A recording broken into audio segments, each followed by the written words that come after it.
আচ্ছা, আমার বেড়ে ওঠাটা হচ্ছে খাগড়াছড়িতে। এর আগে আমার জন্ম হয়েছে চট্টগ্রামের সাতকানিয়ায়। ওইখানে ক্লাস 1 পর্যন্ত পড়ে আমি খাগড়াছড়িতে চলে আসি। আমার আবার ব্যবসা করে ওই সুবাদে। তো ছোটবেলা থেকে আমি বৈচিত্র্যের মধ্যে ঐক্য দেখেছি। আমার বাড়ির পাশে হচ্ছে একজন হিন্দুর বাসা। আচ্ছা। এর পাশে হচ্ছে চাকমার বাসা, মারমা, ত্রিপুরা রাখায়ন। এটা হচ্ছে রাখায়ন পাড়া বলা হয় খাগড়াছড়ির।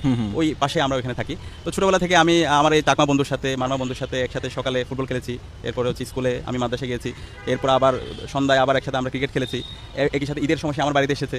এরপর হচ্ছে বৈশাখীতে আমি তার বাড়িতে গিয়েছি। তো এই যে বৈচিত্র্যের মধ্যে ঐক্য, সবাই যে একসাথে কাজ করা, সেটা আমার ছোটবেলা থেকে মানে এটা আমি শিখেছি। একই সাথে আপনি যেহেতু পাহাড়ের মধ্যে সবসময় একটা ওখানকার যে এনভায়রনমেন্ট, পাহাড়ের যে হচ্ছে একটা এনভায়রনমেন্টের যে হচ্ছে মানে হচ্ছে ফ্লাকচুয়েশন, এই সব কিছু থেকে ছোটবেলা থেকে কীভাবে ক্রিটিক্যাল টাইমে কাজ করতে হয়, কীভাবে যে কোনো বিষয় ট্যাকেল দিতে হয়, সেগুলো আমি শিখেছি, যেটা আমার এক্সপিরিয়েন্স অনেক বেশি কাজে দিয়েছে। এবং একই সাথে আমি ছোটবেলা থেকে আমার আবার ব্যবসা ছিল, আমার হচ্ছে কাপড়ের দোকান। আমি পড়াশোনাও করেছি, একই সাথে যেটা হয়েছে যখন ফ্রি থাকতাম তখন দোকানে গিয়ে বসতাম। তো দোকানে গিয়ে বসলে যেটা হয়তো ওখানে কাস্টমার আসতো, তাদেরকে হচ্ছে কনভিন্স করা, তাদেরকে প্রোডাক্ট দেখানো। এবং এখানে কিন্তু একটা হচ্ছে একটা সাইকোলজি রিড করা যায় মানুষের কথা বলে। একজন কাস্টমার আসলো, সে কোন ধরনের প্রোডাক্ট কিনতে পারে, তার সক্ষমতা কতটুকু, এবং এটা কিভাবে হচ্ছে যে বার্গেনিংটা কিভাবে হবে।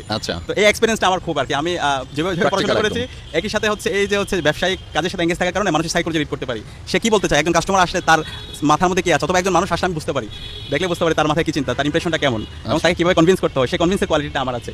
তো যে কোনো ক্রিটিক্যাল টাইমে আবার হচ্ছে ইজিলি সামলানো, এই হচ্ছে যোগ্যতাটাও আমি মনে করি আমার কাছে।